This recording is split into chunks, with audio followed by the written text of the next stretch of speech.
Bom, chegamos ao último período de 2017 e nessa edição do painel da educação nós vamos focar não só os aspectos mais relevantes do período de 21 a 31 de dezembro, como também uma síntese, uma retrospectiva daquilo que aconteceu de mais importante da educação no Brasil nesse ano. Queremos destacar que logo de início vieram duas leis. Uma lei sancionada pelo Presidente da República que garante a oferta de curso e programa de extensão nas instituições de ensino superior para os idosos.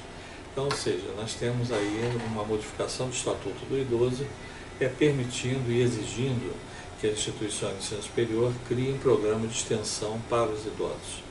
É uma lei que vai depender naturalmente de cada instituição criar, muitas delas já têm, a Universidade de Terceira Idade e outros programas semelhantes, mas nesse momento passa a ser um componente obrigatório das instituições terem programas voltados para os idosos e programas definidos com programa de extensão, que não quer dizer que sejam cursos, mas podem ser programas de qualquer natureza enquadrados como de extensão de acordo com os projetos universitários. Também foi sancionada uma outra lei que dá direito ao afastamento por maternidade para bolsista de pesquisa. Então, os bolsistas de pesquisa eles recebem em função dos seus resultados obtidos ao longo das suas pesquisas. Mas o afastamento durante o período da pesquisa interrompe naturalmente. Mas essa lei dá o direito que tenha o afastamento e continue tendo a bolsa de pesquisa.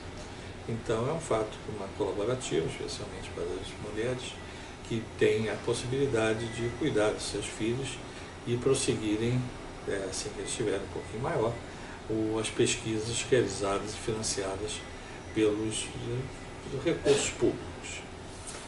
Outro fato também que mereceu destaque nesse período foi a disponibilização do calendário de entrada de processo no ensino superior no MEC. O MEC tem feito a cada ano um calendário e esse ano liberou por uma portaria o calendário de 2018, com características bastante diferenciadas do ano anterior, do ano que estamos encerrando, e dos anos anteriores também. Então, os prazos são mais exíguos, não existe uma previsão de uma segunda janela, que seria, ou seja, no segundo semestre. O segundo semestre é um ano eleitoral, um ano que nós vamos ter, somado a muitos feriados que vão acontecer, mas vamos ter as eleições para presidente da República, para deputados, senadores e governadores, e nós temos então uma antecipação, vamos chamar em termos assim, da oportunidade de entrada dos processos no Ministério da Educação. Esse calendário começa, inclusive, logo dia 8 de janeiro de 2018, no caso para credenciamento de instituições para educação à distância e educação presencial, mas encerra logo em fevereiro, então nós temos que estar mais atento a esses prazos, porque quem tem processo não vai ter muitas férias durante o mês de janeiro. Mas está aí disponibilizado e também eu acho que é importante que as instituições se planejem para poder atender os prazos sem previsão de prorrogação. Às vezes tem tido alguma prorrogação por erro de sistema, trava o sistema, mas não podemos contar com isso. Bom, dentre as entidades, nós tivemos a BMS, que realizou um painel sobre as retrospectivas da educação brasileira. Foi um painel interessante. A BMS fez ao longo do ano vários encontros, entidades que têm atuado bastante, a exemplo de outras entidades também, mas a BMS tem tido regularmente encontros pontuais, mensais, e nesse momento a retrospectiva foi a definição em dezembro que aconteceu. Bom, em termos de Supremo, nós tivemos duas matérias que foram destacadas. Primeiro foi o entendimento do julgamento como constitucional do programa Mais Médicos. Havia um questionamento da inconstitucionalidade, estava sendo caminhado nessa direção por voto de um ministro, mas foi revertido e o Supremo decidiu que o programa Mais Médico ele é constitucional. Muda, na verdade, o sistema de funcionamento das escolas de medicina, desse programa, que sai do sistema de autorização para o sistema de concessão. Isso é um aspecto que merece um aprofundamento, mas a concessão é bem diferente no sistema de autorização. Mas o Supremo entendeu como válido, então teremos ele considerado como assim sendo. Também não decidido ainda, mas vai decidir no começo do ano jurídico de 2018, sobre a idade mínima para o ingresso do ensino fundamental. É um questionamento que vem ocorrendo, principalmente em função do Fundeb, do Fundo de Apoio a Pagamento dos Municípios e dos Estados, mas há uma ação direta de inconstitucionalidade prometida para ser julgado pelo Supremo nesse período de o início útil que nós deveremos ter em fevereiro, a partir de fevereiro. O IBGE definiu o censo e apontou que mais de 70% dos alunos das escolas no ensino básico pertencem à rede pública. E era esperado, esse percentual inclusive era maior, caiu um pouco, mas nós temos o ensino público com um grande papel, e o censo divulgado mostra exatamente esse aspecto da relevância da participação dos municípios, do Estado, no desenvolvimento da educação básica. A rede privada entra como uma rede complementar a esse processo. Bom, também merece comentário, a CAPES divulgou o resultado da avaliação quadrienal. A CAPES antigamente tinha avaliação trienal, passou a ser agora de 4 anos. Envolve os cursos mestrado e doutorado existentes no Brasil e, diga de passagem, tem alguns resultados, são resultados preocupantes. Algumas instituições que tinham um conceito bom caíram nesse conceito, e outras subiram, mas numa média nós não tivemos grandes avanços na qualidade dos mestrados e doutorados, inclusive com os mestrados e doutorados profissionais também, que passaram a funcionar paralelo ao nosso mestrado e doutorado acadêmico. É importante que as instituições estejam atentas, porque pelas novas regras, a universidade terá que ter 4 mestrados e 2 doutorados com avaliação positiva para continuar sendo universidade. Se não tiver esse número, pode regredir para centro universitário. Então, é importante que as universidades estejam atentas nesse processo, que caminhem na apresentação de novos projetos de mestrado e doutorado, para permitir uma manutenção do status de universidade, que naturalmente ninguém quer perder esse status de universidade e passar para ser centro universitário.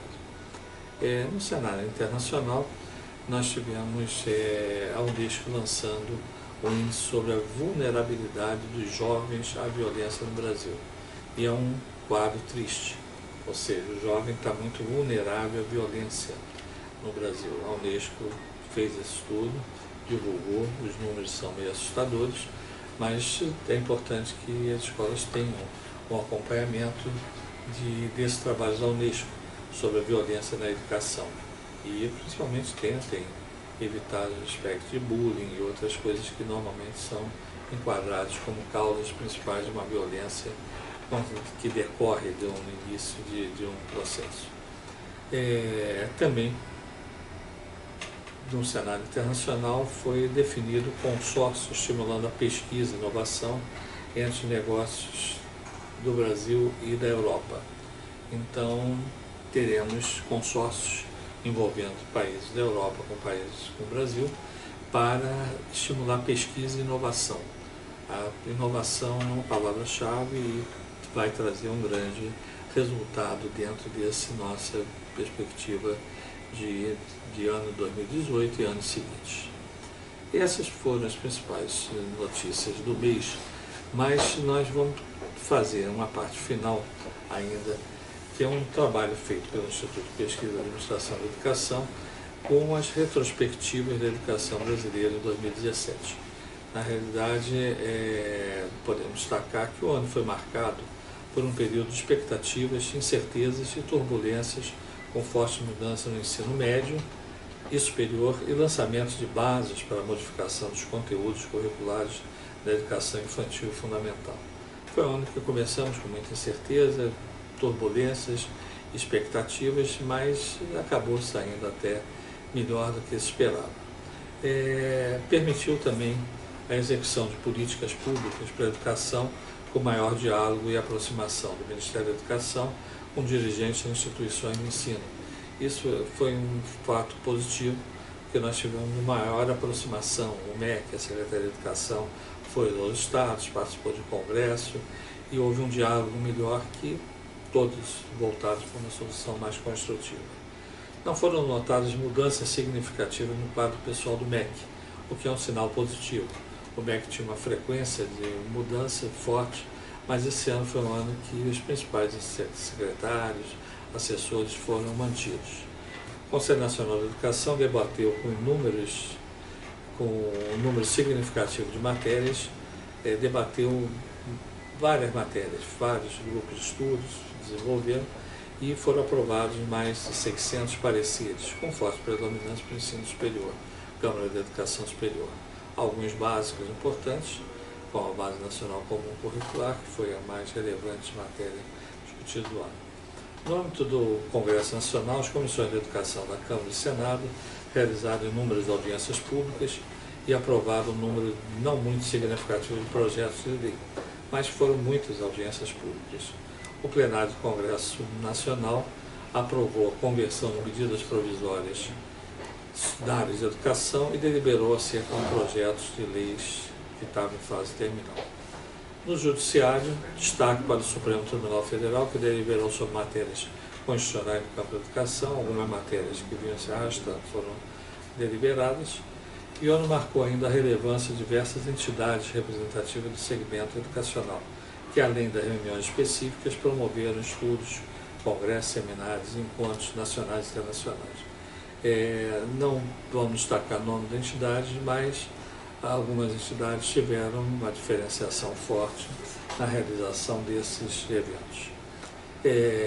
Também queremos registrar que os principais fatos que marcaram a educação em 2017 foram destacados nas 4 últimas edições do Jornal da Educação, que é um periódico especializado, editado diariamente pelo Instituto de Pesquisas e Administração da Educação. Em resumo, o ano pode ser considerado como bom em termos de políticas públicas para a educação.